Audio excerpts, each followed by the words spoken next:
న్యూజిలాండ్తో మరి ఏం చేస్తారో కానీ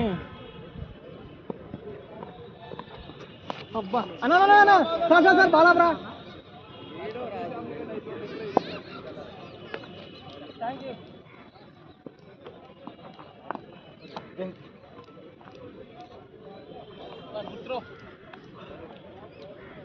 రాత్రి అక్షర పడేది కాదు అలాగే వెనకుండా అది ఎక్కడున్నా పోయి వచ్చి అన్నాడు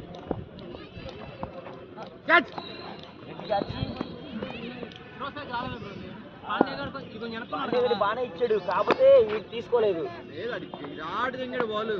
కష్టం ఆడు వికెట్ దగ్గర ఉంటే క్యారీ చేసేవాడు కదా ఆడు త్రో చేయొచ్చేలాగా ఆడు జిల్లగల్లా లెఫ్ట్ హ్యాండ్ రైట్ హ్యాండ్ తో త్రో చేసినట్టున్నాడు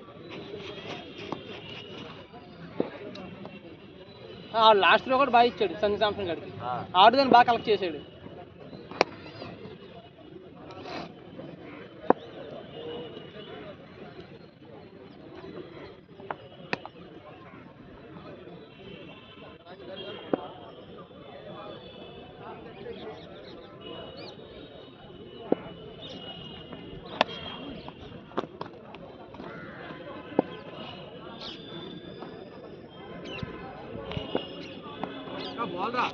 Hold it.